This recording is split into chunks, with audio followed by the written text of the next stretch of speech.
За энэхүү видеог та бүхэндээ ямар ч зураггүй мэдээлэлгүй хүргэж байгаадаа үнэхээр харамсалтай байна. За учир нь юу гэхээр би энэ видеог YouTube руу оруулах 3 удаа оролдлоо. Эхний 2 орлохоор бол одоо YouTube зөвшөөрөхгүйсэн. За 3 дахь орлогон дээр бол би зураг тавиад оруулахад за YouTube зөвшөөрсөн. За гэвч бол хэдхэн цагийн дотор YouTube бол энийг бол 20-т сэдв гэж үзээд хаагаад устгацсан байлаа. За гэхдээ 570 орчим хүмүүс бол амжаад үзсэн байсан. За тийм учраас одоо хүүхдийн хүчирхийллийг агуулсан зурагтай одоо ийм сэдв хөндлөө гэж бол одоо YouTube-ээс надад сануулга ирсэн байна. За тийм учраас та бүхэн яг энэ баримтат киног бол олж үзхийг хүсэж байгаа бол за Dancing Voice of Afghanistan гэж YouTube search хэсгээрээ та бүхэн бичээд за ингээд хайвал энэ баримтат кино гарч ирнэ. За уг баримтат киногийн маань хийсэн YouTube сувгийн нэр нь бол Real Woman гэдэг нэртэй YouTube сувг байгаа. За ингээд та бүхэн уг 50 гаруй минутын баримтат киног англи хэл дээр одоо хүлээж авч үзэх боломжтой юм шүү. За ингээд одоо өнөөдөр хүүхдийн хүчирхийллийг хүндсэн сэдв учраас тэгээ маш олон цагийн хөдөлмөр болсон учраас би энэ сэдвийг ингээд орхимооргүй байна. За ингээд та бүхэн хүлээ авч сонсноо. Илүү уруу суух тавтай морил та яг одоо илүү уруу суугийг хүлээ авч сонсож байна. За ингээд та бүхэн нэгэн юу гээ чи утгагүй дуугаа гэмээр дууны үгийг хүргэж байна. Түүний бие маш зөөлхөн, түүний уруул нь булбраа. Түүнийг биедмэн хүрэхэд хувцастайгаа байсан. Чи хаана амьдардаг юм бэ? Аавтай ч би танилцах болноо. Өө хүү минь би чамд гал халуунаар дурлжээ. Би согтуу гол руу явж байна. Би хайрлуугаа явж байна. Үгүй бол гол живэх болно. Алтан шүдтэй хүн минь чи хаана байна? Чамайг дотор байхад хаалганы гадаа хүлээх нь сайхан биш байна. Зөөлөн хөхих чинь налж би суумаар байна. Өө алтан шүдтэй хүн минь чи хаана байна вэ? Яагаад наддаа ирэхгүй байгаа юм бэ? Бача бази гэж юу вэ? Энэ үгийг орчуулах юм бол boy play гэсэн утгатай үг юм. Бача бази гэх секс гаж уламжлалыг тайлбарлах юм бол Афганистаны нийгэмд байдаг хууль бус насан туршаагүй хүүгүүдийн секс боловсролын хэлбэр юм. Бача бази бол зүгээр нэг зугаа цэнгэлийн хэлбэр биш. Бүжигчин хүүгүүд өөрийн эзэнтэй болох бөгөөд бусдад худалдагдаж секс боловсролд өртдөг байна. Хүүгүүд секс боловсролыг эсэргүүцэх юм бол зодуулах, хүчндүүлэх, бүр цаашлаад амь насаач алддаг байна. Афганистаны засгийн газар энэ бүх хууль бус гаж секс уламжлалыг мэддэгч ямар ч арга хэмжээ авдаггүй. Цаашлаад Афганистаны нийгэмд бача базын хориотой сэдвт тооцогддог. Хинч насан туршаагүй хөвгүүдийг секс мүлжлэгт өртөж, амиа алдаж, гутаанд дормжлогдож байгаагийн эсрэг дуурж тэмцдэггүй юм байна. Олон мянган насан туршаагүй хүүхдүүд өөрийн эрхээ мэдэхгүйгээс эсвэл ар гэрийн ядуу тарчиг байдлаас болж хууль бус секс мүлжлэгт өртдөг. Дайнаас болж ихэнх Афганистан эмэгтэйчүүд хорогдох байранд амьдрах болсон. Үүнээс улбаатай насан туршаагүй хөвгүүд нийгэмд эмэгтэйчүүдийг орлох болж олон ирчүүдийн өмнө эмэгтэй хүн шиг хувцлаж бүжиглэн тэднийг зугаацуулах болжээ. Ингэж анх бача бази үүссэн байна. Энэхүү баримтат киног хийсэн зураг авалтын баг Афганистанд бача бази гэх гаж секс уламжлалыг бизнес болгосон нэгэн хүнийг олж уулзсан бөгөөд түүнд бяцхан зал хэрэглэн зураг авалтанд орохыг зөвшөөрүүлсэн юм. За ингээд энэ хүнийг Дастагер гэдэг. За зургийн баг Дастагерт хэлэхдээ бид бол одоо Европт ингээ бача бази шиг ийм секс уламжлал байдаг. Бид ийм уламжлалыг харуулсан кино хийж байгаа бөгөөд Афганистаны бача базыг үнэхээр сонирхож байгаа юм а. Та зураг авалтанд орж бидэнд одоо энэ бача бази гэх ийм уламжлалаа танилцуулаач гэхэд бол Дастагер маш дуртай зөвшөөрсөн байна. Ингээд зураг авалтын багийн илрүүлсэн хууль бус ертөнцийг бүгдээрээ яг одоо олж нийцгээе. Дастагер гэх энэ нэр өмнөд Орос Афганы дайнд байлдаж явсан. За дайны талбарт командлагч байжээ. Яагаад та ингээ бүжигчин хөвгүүдтэй ажиллах болсон юм бэ гэж асуухад би өөрийн хийхийг хүсч мөрөөдөж явдаг ажлаа олсон. Хөвгүүдийг бүжиглэж байгааг харахад надад их тааламжтай мэдрэмж төрдөг. Би залуухан жоохон хөвгүүдэд дуртай гэж тэр хариулсан. Энэ ажилд хөвгүүдийг оруулахдаа хүүхдүүдэд чи их мөнгө олж сайхан амьдрна гэж ятгадаг. Тэгээд эцэг ихтэй нь уулзаж мөнгө өгөхөд тэр одоо туйлын ядуу хүмүүс бол хүүгээ бүжигчин болохыг шууд зөвшөөрж хүүгээ өгöd явуулчихдаг. Энэ Дастагер гэх хүмүүс машин зардаг бизнестэй бөгөөд том байшинд амьдардаг. За тэрээр насанд хүрээгүй жоохон хоёр хүүхдээ гэрлэж эхнэрээ болгон авсан байх. Тэр өөрийн хууль бус бизнесээ Афганистаны цагдаа нараар хамгаалдуулдаг гэж ярьсан. За Дастагерыг ганц удаа л устгад 100 гаруй афган цагдаа нар ирж түүнийг хамгаалахад бэлэн байдалтай болдог. Дастагер цагдаа нарт хээл хахвал төлдөг. За мөн Дастагер шүтлэгтэй хүн бөгөөд 5 дахь өдөр бүр сүмд очиж мөргөл үлдэж залбирдаг байна. Одоогоор түүний доор нийтдээ 40 хөвгүүд бүжигчнээр ажилладаг. За Дастагер энэ хууль бус бизнесээ 20 гаруй жилийн хугацаанд хийж байгаа бөгөөд хизээч зогсоогүй. Энэ хугацаанд түүнд нийтдээ 2000-аас 3000 насанд хүрээгүй хөвгүүд бүжигчин хөвгүүнээр ажиллаж секс мөлжлөгт өртөж байжээ. Дастагер ярихдаа би жоохон хөвгүүдэд дуртай, тэдний бүжиглэж байгааг хараад таашаал авдаг гэж давтан ярьж байсан. За та бүжигчин хөвгүүдтэй бэлгийн харилцаанд ордгоо гэхэд мэдээж гэж тэр хариулсан. Дастагерийн хамтрагчаар ажилладаг Рафи гэх хүн байдаг. За энэ Рафи гэдэг эр бол хөгжимчин бөгөөд шинээр ирсэн бүжигчин хөвгүүнээр ажиллах гэж байгаа жоохон хөвгүүдэд яаж бүжиглэж дуулахыг зааж өгдөг юм. Ингээд Дастагер зураг авалтын багтай хамт 11 настай Шафик хүүг очиж бүжигчин болгохоор гэрээс нь очиж авдаг. За Шафик 1 жилийн хугацаанд бүжиглэж дуулж сураад Бача базыгаар ажиллахад бэлэн болох гинэ. 12-13 насны хөвгүүд Бача базы болоход их тохиромжтой нас гэж байна. Яагаад гэж асуухад хөвгүүд энэ насан дээр их дур булаан байдаг гэж Дастагер хариулсан юм. Шафик тун ядуу айлын хүүхэд бөгөөд ар гэрт нь мөнгө өгч хүүг гэрээс нь авч явдаг. За ингээд зургийн багийнхан бол Шафикаас асуулт асуудаг. Чи Дастагерыг таних уу гэхэд үгүй. Энэ хүнтэй хамт явмаар байна уу гэхэд тийм ээ. Чи энэ хүнтэй амьдрмаар байна уу гэхэд тийм ээ гэж хүү хариулдаг. За Дастагер хүүг 1 жил сурах хугацаанд ар гэрт нь мөнгө төлөх бөгөөд хүүгийн хувцас хэрэглэл зэрэг зардлыг төлөх учраас хүү юу ч санаа зовхгүй амьдрна. Би баг энэ бүх мөнгийг төлж байгаагаараа би баг илүү зовж байгаа хүн гэсэн утгатай зүйлийг ярьсан. Ингээд хэд хоногийн дараа бүжиг заалгаж байхад нь Шафик хүүдээр зургийн баг очиж уулзсан байгаа. За Шафик чи энд ирээд амьдралаа шинээр эхэлж байгаадаа баяртай байна уу гэхэд тийм ээ. Энд үлдэх дуртай байна уу гэхэд тийм ээ. Яагаад ийм ажил хийж байгаа вэ гэхэд мөнгө олохын тулд чамд мөнгө хэрэгтэй юу гэхэд тийм ээ. Гэрийнхнийхэн төлөө мөнгө олж байгаа мó гэхэд гэрийнхнийхэн төлөө. Энэ бүжиг чамд сонирхолтой байна уу? Чи бүжиглэж сурч байгаа юу гэхэд тийм ээ. Гэрийнхэн чинь чамайг ийм ажилтай болсонд баяртай байгаа юу гэхэд тийм ээ.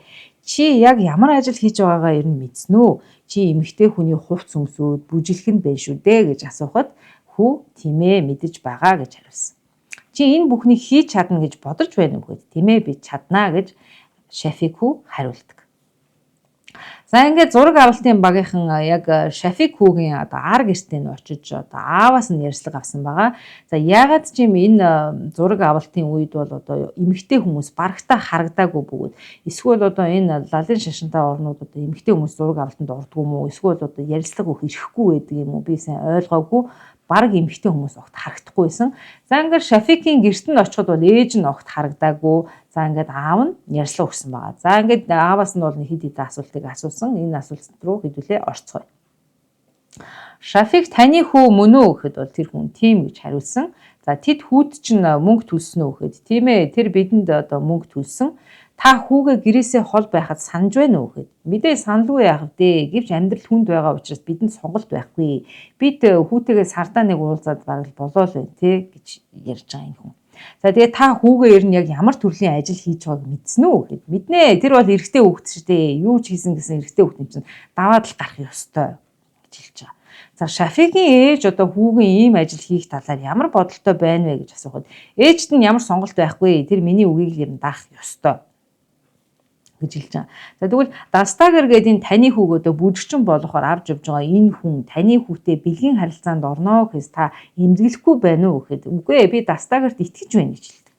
За тэгсэн чинь энэ хүн бол Дастагер Шафик хүүг миний хүү гэдэг байгаа боловч энэ бол Шафик хүүгийн төрсөн эцэг биш хойд эцэг нь байсан юм байлээ. За ингээд 11 настар Шафик хүүгийн хойд эцэг бол энэ хүү бяцхан хүүг ар гэрээ тижээлэхийн тулд секс мөлжлөгт явуулж байгаа нь тун харамсалтай.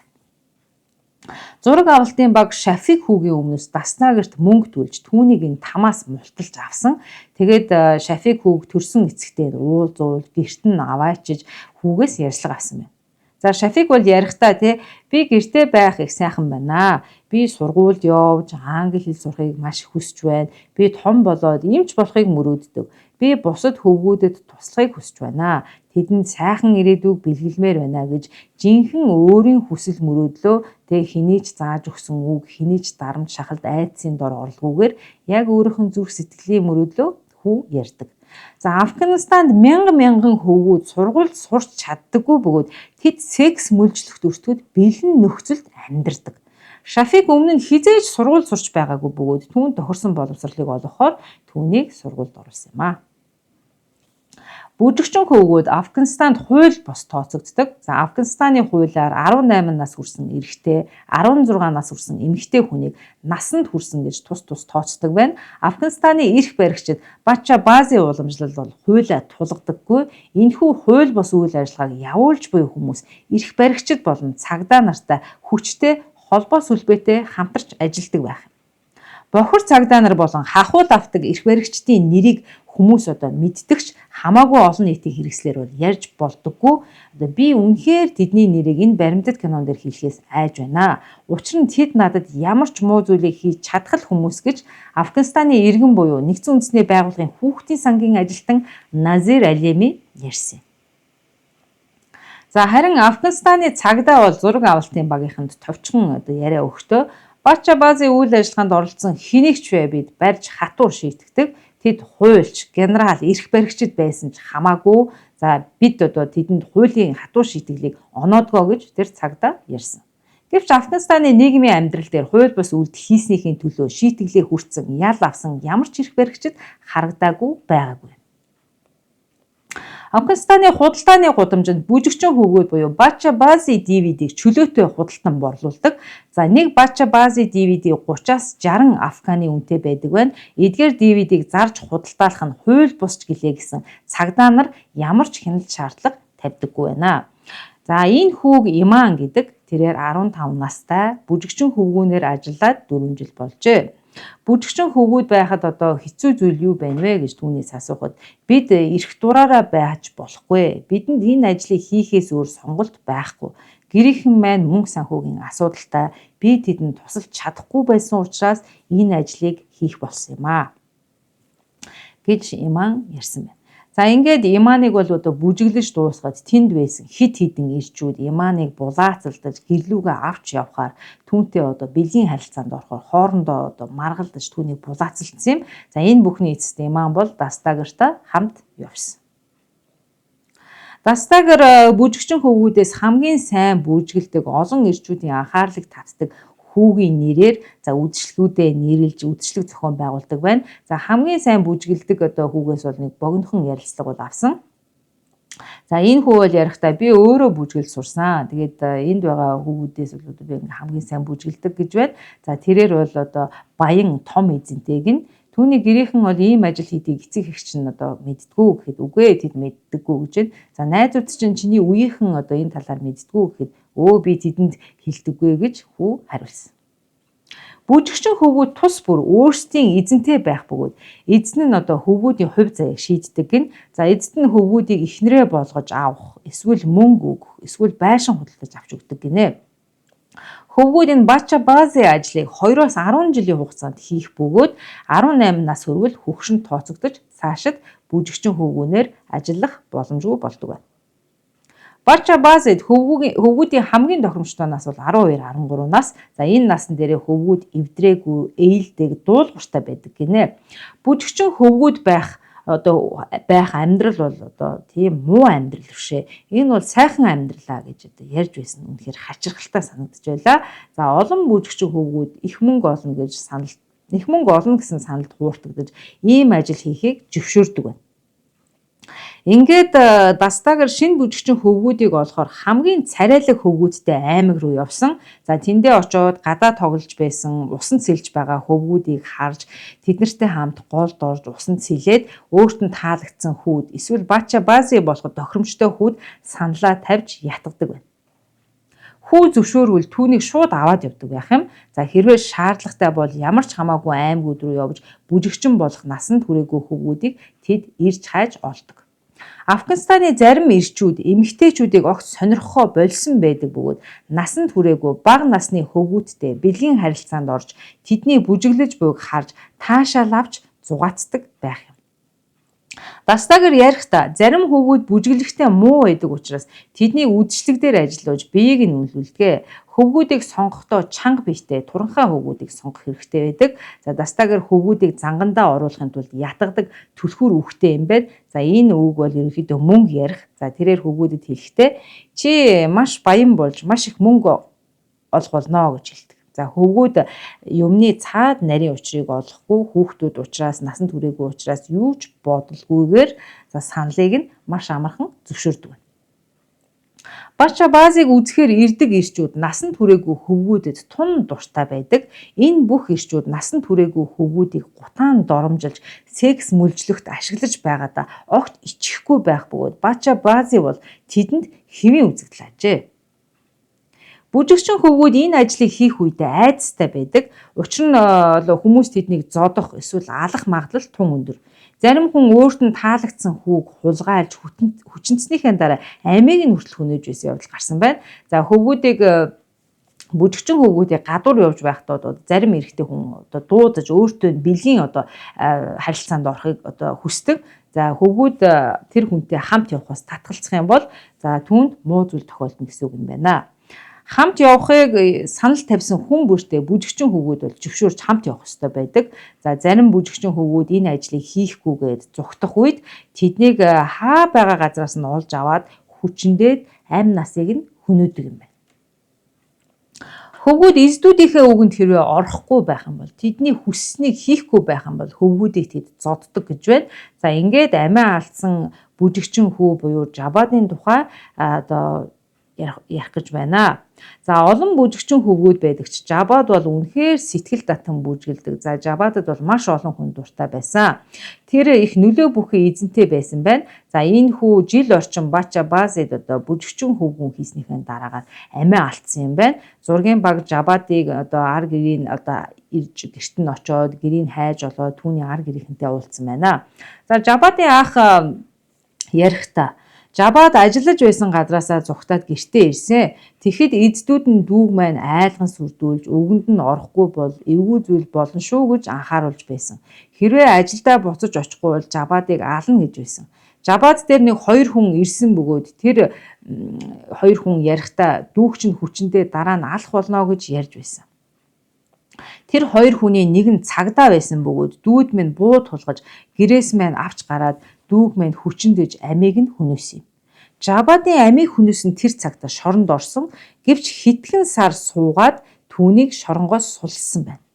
Яагаад насанд хүрээгүй хүүхдийг хүчндэж амийг нь хэрцгийгээр хөнөөсөн цагдаа шоронд ялаа идэхгүй хэдхэн сар суугаад гарсан бэ гэхээр энэ цагдаагийн арт талыг хамгаалдаг эздүүд нь тухайн тэр шоронгийн тэр хүмүүс эрх мэдлэлтнүүдэд за хахуул өгснөөр уг хүнийг суллаад гаргаж авсан юм байна.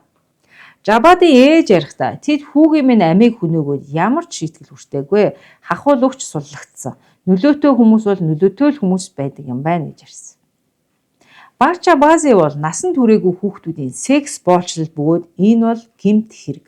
Афганистаны засгийн газар ард иргэдтэй хүүхдүүдээ секс боолчлолоос хамгаалах ёстойг сурталчилж ойлгуулахгүй байгаа нь харамсалтай. Бача баазыг устгах арга бол эдгээр биеийн үнэлэлтийн үйл ажиллагааг явуулаад байгаа бүлэг хүмүүст хариуцлага тооцож тэдний хуулийн дагуу шийтгэх ёстой. Хүмүүст өөрийгөө хамгаалах буруу зүйлийн эсрэг тэмцэх эрхтэй гэдгийг нь сурталчлаагүйгээс болж энэ олон насанд хүрээгүй хүүхдүүд секс боолчлолд өртөж Бача баазыг явуулдаг бүлэг хүмүүсийн арганд орж тэдний золиос болсон нь үнэхээр харамсалтай. 2010 оны 3 сард энэхүү баримтат киног гаргаснаар Афганистаны нийслэл Кабул хотын мөрдөгчд за ингээд тахаар муж руу очоод энэ дастагерта нөгөө хамт ажилдаг нөгөө нэг хөгжимчин за хөвгүүдэд бүжиж дуулахыг заадаг Рафигийн хүнийг баривчилж түүнд бол хуулийн дагуу шийтгэл оноосон байна. За хамгийн харамсалтай нь гол хүн болохын дастагер гэх хүн бол мөрдөгчдийг ирэхээс өмнө тахаараас зугтсан байсан бөгөөд хаана байгааг нь тодорхойлж олж чадаагүй юм байна. За ингээд өнөөдрийн маань дугаар үүгээр дуусч байна. Үнэхээр харамсалтай байна. Би ч өөрөө одоо хүүтэй хүн, насанд хүрээгүй жоохон хүүхдүүдийг ийм секс боолчлол, секс мүлжлэгт ингэж одоо хамруулж байгаа нь тэдний эцэг их үр хүүхдээ хайрлалгүй ийм зам руу түлхэж байгаа нь бол үнэхээр харамсалтай. Хүүхдүүд гэдэг бол одоо өөрийгөө хамгаалах чадваргүй маш эмзэгхэн сул дорой байдаг. Тэднийг бол одоо үгэндээ оруулж ятгаж яаж ч одоо хүчрхийлж доромжилж одоо болдог учраас одоо эцэг эхчүүд болсон бид нар үр хүүхдээ хамгаалж хайрлаж тэднийг бол аюулгүй байдалд одоо өсгөж ирээдүйд хэн болох хүсэл мөрөөдөлтөө тэр мөрөөдлийг нь бол олох ёстой гэж бодож байна.